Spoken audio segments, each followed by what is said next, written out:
Olá galera, vamos aí a dois temas muito importantes para você: globalização e Guerra Fria. Vamos começar? Você sabe o que é globalização?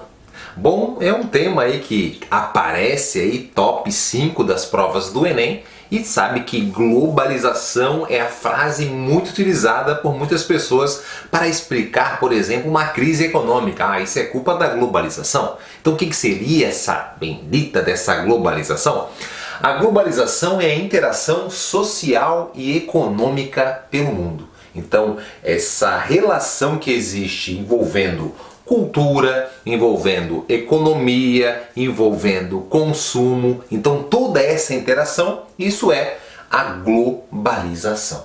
A globalização, uma frase bem interessante para você pensar, ela está em todo mundo, sim, mas ela não está em todos os lugares. Marcelo, como assim?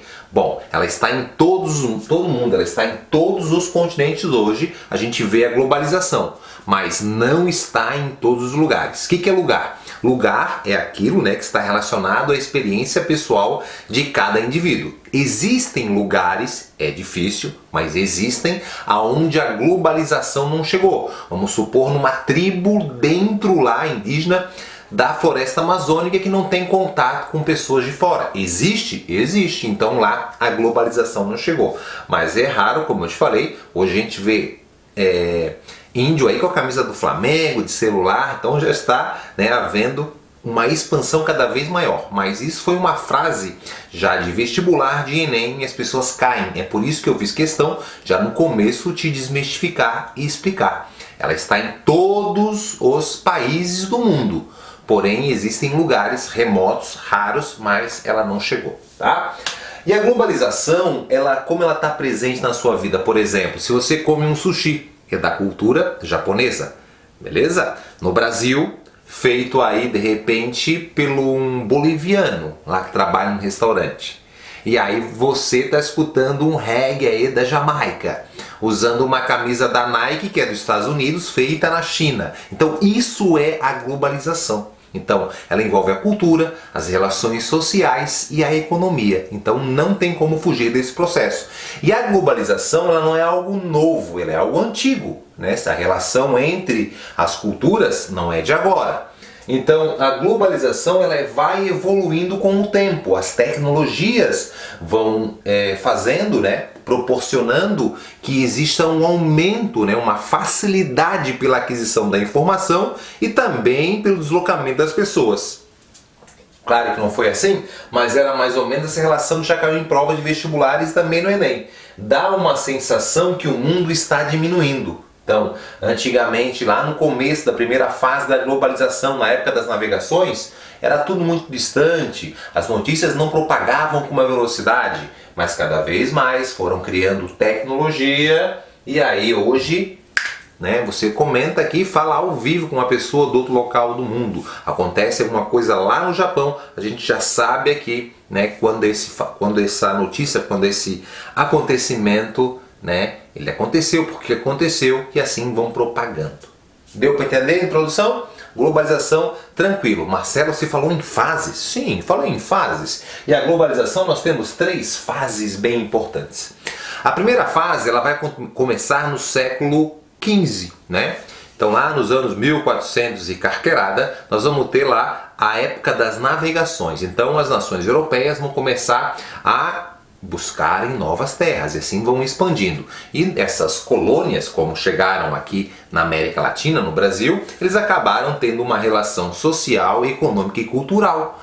É por isso que a gente fala português, é por isso que a religião predominante do povo brasileiro é a católica, porque é a religião da maior parte do povo latino, e assim foi se propagando. Deu para entender? Então é a primeira fase. Nessa época, o que predominava, claro que era o comércio, está muito ligado ao capitalismo comercial. Essa mudança ali do feudalismo para um processo capitalista. E isso vai gerar transformações na sociedade. Vão gerar transformações sociais e econômicas, culturais. Por exemplo, o povo brasileiro, ele tem o povo original, o indígena. Aí veio o português colonizador, e aí veio o negro como mão de obra. E aí assim tem toda essa mistura e assim vai mudando a cultura. O brasileiro, nós tomamos banho todo dia graças ao indígena. O europeu não toma banho todo dia por outros fatores, mas, né? Então, nós temos isso. Nós comemos feijão porque era a comida, né, típica e era feita também pelos escravos, a feijoada, e assim virou cultural. Plantamos hortaliças, que da população europeia. Então, cada um foi compondo, né? E assim nós temos hoje o brasileiro, esse mix, né? Essa mistura com o melhor de cada povo, e aí virou, né, esse nosso povo irado aí. Então, isso é a globalização.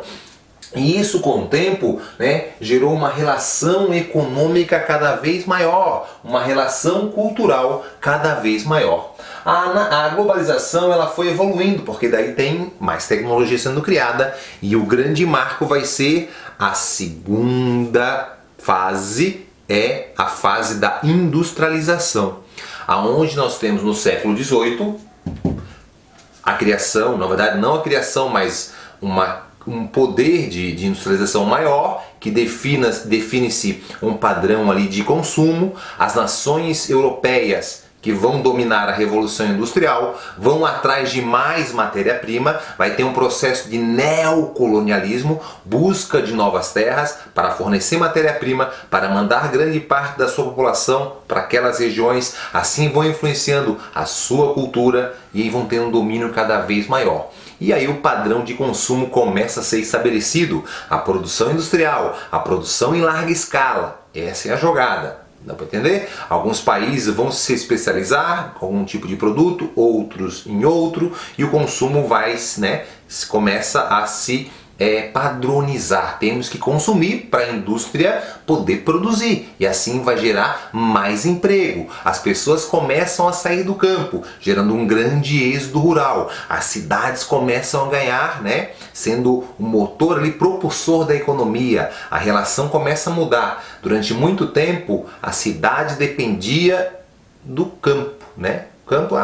Hoje nós temos um processo inverso. Hoje o campo depende da cidade, porque o que eles vão produzir, o que a cidade quer consumir, as máquinas, os empréstimos, vem tudo da cidade. Então essa relação, um depende do outro, obviamente, mas a relação de poder muda. A cidade é que vai dominar todo esse processo produtivo, e assim, obviamente, nós temos a segunda fase. E caminhamos para a terceira fase. A terceira fase, século XX, a mais tecnológica de todas. A fase que vai surgir na época da Guerra Fria. Ah, Marcelo, vamos falar já sobre ela, tá? A Guerra Fria foi, né, o surgimento de internet, de telefones, né, computadores, satélites, e essas criações, essas inovações facilitaram ainda cada vez mais a velocidade, né, e que as pessoas pudessem chegar a outros locais. Aí, por exemplo, com a televisão, a gente começa a ver programas, e através da televisão eles vão mudando a nossa forma de pensar e de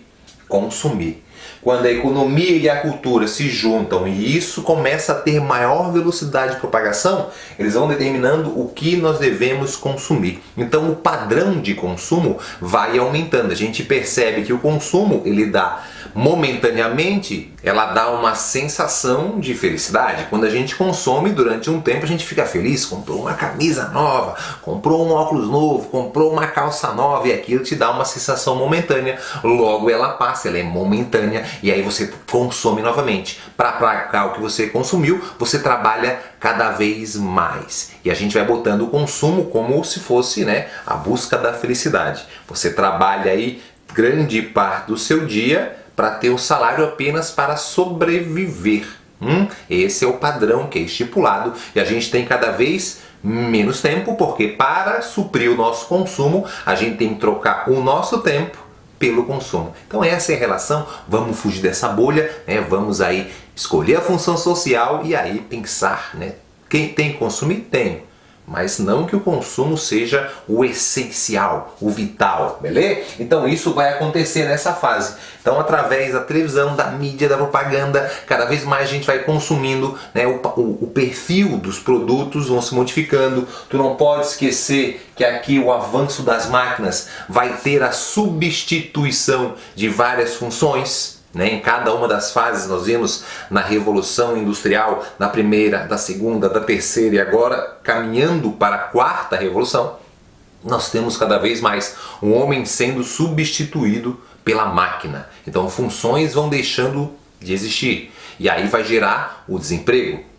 As máquinas foram criadas, né, para ajudar o homem no aumento da produção. Só que hoje ela substitui o homem e gera desemprego. Então todo esse processo que vai evoluindo, né, a gente vê hoje um caminho que às vezes não tem volta. Não tem como voltar. O consumo aumenta, degradação ambiental, aquecimento global, mais emissão de gases, mais doenças respiratórias, as pessoas trabalhando cada vez mais estresse, né? Nós temos aí depressões, doenças da mente geradas por esse, né? A pessoa não vê sentido em ela ter que passar a vida inteira estudando, trabalhando e tendo cada vez menos tempo para buscar o que ela, né, o que faz ela feliz. E ela fica naquele ritmo louco de consumo e tudo passa a ser descartável, desde produtos, relacionamentos. O Marcelo está meio filósofo hoje, né? Mas só para você entender como essa globalização ela interfere na nossa vida. Então não se esqueça o que é a globalização, o avanço dela, as fases dela e as consequências dela. É isso aí que tu tem que estar, né, ligado. Alguns países vão dominar, os países centrais vão dominar a tecnologia e os países periféricos vão ser fornecedores de matéria-prima. Né? Então temos países ricos e países pobres. Os países ricos vão se tornando cada vez mais ricos porque vende para os países pobres, o rico vende a tecnologia e o país pobre vende para o país rico a matéria-prima. Isso aqui de cá para cá é caro, a matéria-prima para lá é barato. Para o país pobre poder comprar a tecnologia precisa de empréstimos. E aí vai pegar de quem? Do país rico. O rico cada vez mais rico e o pobre cada vez mais pobre e dependente. Isso a gente vai chamar de DIT, Divisão Internacional do Trabalho, a relação em países centrais e países periféricos. Os países que vão se industrializando, lá dos pobres, né, dos subdesenvolvidos, do terceiro mundo, como eram chamados, eles vão, né, começar a ser chamados daí de emergente, como é o caso do Brasil, que ele vai emergindo, ele vai cada vez dependendo mais do país central. É fácil? Não é fácil, porque o país central quer ter aquele país periférico como dependente. Então a única saída realmente para emergir, como emergiu Coreia do Sul, como a própria China, é investindo em educação e surgir a tecnologia desse país. Esse país cria sua tecnologia e através da sua tecnologia criada vai se industrializando e começa a exportar também produtos com grande valor agregado. O Brasil tem esse problema. O nosso país, nós temos, né, problemas na educação, na estrutura educacional, nós temos problemas em várias universidades, e aí o Brasil, né, quando conseguem alguns, né, borbulhos, algumas universidades brasileiras, algumas empresas começam a criar a tecnologia e começam a despontar, aí sim elas vão ganhando mercado e vão crescendo e vai tendo essa relação. O Brasil hoje é um país que ele tem a sua economia baseada em commodities. O que é commodities, Marcelo? É um grupo de produtos que tem um produto base como referência. Então soja é uma commodity, então os produtos,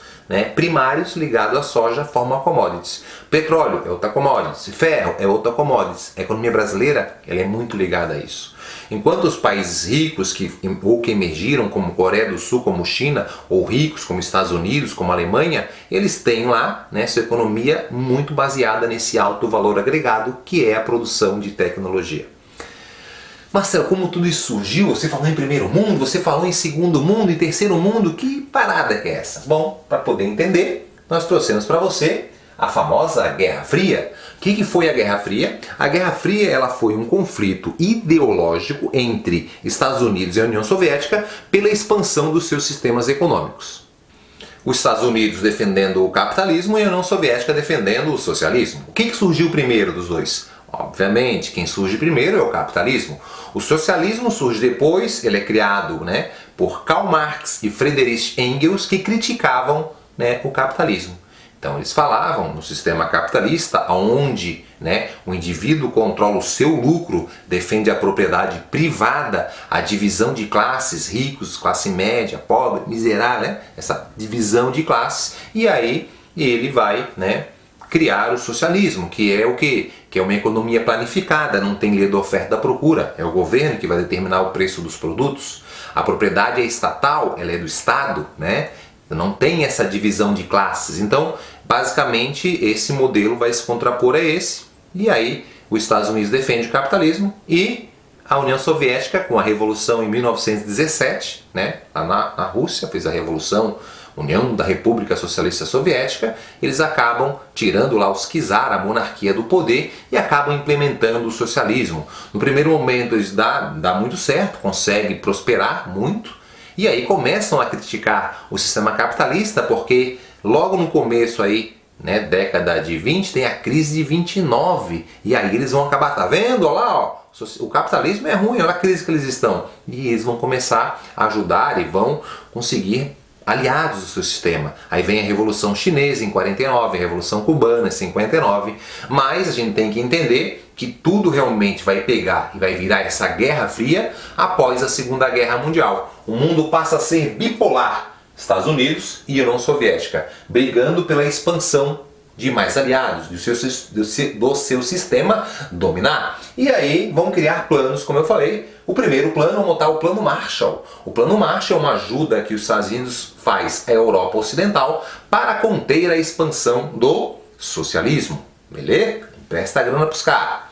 E também ele faz o Plano Colombo, que é um plano de ajuda, né, a países da Ásia, da Oceania, também para expandir o capitalismo. Foi chamado Colombo apenas por curiosidade, porque foi assinado na capital do Sri Lanka, que se chama Colombo. E aí vai pegando cada vez mais aliados. A União Soviética faz a Comecon, que era um acordo à base de trocas, né, e de fornecimento de uma certa tecnologia aos países socialistas. Então, do outro lado, essa contrapartida. Também tivemos acordos bélicos, Guerra Fria, temos que botar armas para intimidar. A jogada era essa, vamos intimidar. E aí cria a OTAN, que até hoje existe, Organização do Tratado do Atlântico Norte, para proteger países capitalistas de possíveis ataques socialistas. Montavam bases militares até hoje, né? E ali vão tendo essa intimidação e para poder ali, né, ter o domínio e a proteção desses países. E lá do outro lado, a União Soviética cria o Pacto de Varsóvia, que era um acordo para proteger os países socialistas de possíveis ataques capitalistas. Essa Guerra Fria, ela não foi assim sempre igual, ela teve fases. A gente fez aqui sucintas 3 fases aí para vocês. Então 3 fases. A primeira, que é a tensão máxima, que é o começo. A segunda, que é chamada coexistência pacífica. E a terceira, que pode ser chamada ou o fim da Guerra Fria ou a nova Guerra Fria. A primeira fase, ela vai durar de 45 até quase a década de 60. Tá? Então, o que teve de fato mais importante? Primeiro, a Guerra das Coreias, que vai ser de 50 a 53. Esse conflito, né, na disputa do norte e o sul da Coreia, entre o capitalismo e o socialismo, né, entre a União Soviética apoiando o norte e os Estados Unidos apoiando o sul, essa polaridade acaba surgindo e dividindo e virando 2 países que são separados pelo paralelo 38. Né? Teve o armistício, não teve o fim da guerra. Foi ali tipo, ó, vamos ficar paradinho, mas ninguém se aceita não, hein? Então de lá pra cá nunca teve o fim, foi um acordo, né, de cessar fogo, tá? Depois também, como eu falei, esses planos foram criados nessa fase. Tivemos o bloqueio de Berlim, toda a jogada ali, porque a Europa, né, ela foi dividida em Europa Ocidental e Europa Oriental. O leste europeu socialista e o oeste europeu capitalista. Berlim, né, tivemos ali, né, cercado e isolado, separado ali, né, que foi conhecido depois, foi feito um muro, que vai ser feito lá no começo da década de 60, que é o Muro de Berlim. A segunda fase, até mais ou menos a década de 70, nós tivemos ali o primeiro episódio bem marcante, a crise dos mísseis, né, onde a União Soviética coloca lá mísseis virados para os Estados Unidos, gera uma tensão muito grande, né? E aí temos toda ali a retirada, né? O acordo que teve depois, né, entre Estados Unidos, lá também posicionou as suas armas para a União Soviética, e aí depois esse acordo é retirado, é feito, papapá, e aí acaba apaziguando, mas teve essa tensão, né? Porque no começo também da década de 60 teve uma tentativa, né, em Cuba, né, essa guerra dos mísseis tem a ver com Cuba, porque os Estados Unidos também tentou ali, né, retirar o Fidel Castro, que tinha liderado a Revolução Cubana em 59, a Revolução Socialista. O Muro de Berlim é criado no começo da década de 60, né, e a Guerra do Vietnã, que começa ali e vai até 70. Um conflito aí também, novamente, a polarização. Socialista e capitalista. Estados Unidos apoiando para que virasse capitalista, a União Soviética apoiando para que virasse socialista. Essa guerra sem fim que durou muito tempo, né, milhares de mortos. E os Estados Unidos perdeu. Se você nunca viu um filme do Rambo, né, por mais que o Rambo chega lá matando todo mundo, teve que se retirar sem conseguir transformar o Vietnã num país, transformar ele num país capitalista, ficando um país socialista. A terceira fase, década de 80, já é para o final, por isso que é uma nova Guerra Fria. As relações acabam tendo um pouco mais de paz, apesar também de ter conflitos, né? E também o apoio aí a vários governos aí na América Latina, né? Temos um processo de apoio também na África, a disputa entre capitalismo e socialismo naquelas nações, mas aqui o que marca é em 79, ali, né, no final de 70 para começo de 80, o Afeganistão, né? A invasão no Afeganistão pela União Soviética. Nós temos toda uma guerra civil em El Salvador, envolvendo essa questão socialismo-capitalismo, e vai entrar em crise o socialismo na década de 80. Gorbachev vai ser o presidente que vai assumir, e o Gorba, ele vai tentar promover as últimas duas medidas, que é uma reforma política e econômica chamada de Glasnost e também de Perestroika. Glasnost, transparência política, e a Perestroika, uma reforma econômica para aumentar a produção industrial. Tranquilo? Para fechar, pontos positivos e negativos da Guerra Fria. Positivo, mais tecnologia, internet, satélite, né, computadores, tudo foi criado nessa época. A corrida do espaço, quem botou o homem na Lua, né? O primeiro homem, então a briga entre União Soviética e Estados Unidos para ver quem dominava e pudesse mostrar para os outros, eu sou o cara, hein? E negativo, guerra da Coreia, guerra do Afeganistão, a própria guerra do Vietnã, né? Coreia, Vietnã, separação de países. Nós temos a Coreia separando, né? Depois a Iugoslávia vai separar em várias nações quando tem ali, né, o fim da Guerra Fria, mas teve essa separação, que tudo é consequência desse processo que teve a união e depois, quando acaba, tem a separação. Então nós temos a Alemanha, um exemplo maior, a sua separação também. Espero que tenha entendido, foi bastante informação, mas você está cada vez melhor. Nós vamos conseguir, tenha fé, vamos juntos, a vaga é sua e ninguém vai tirar de você. Exercício e até a próxima aula.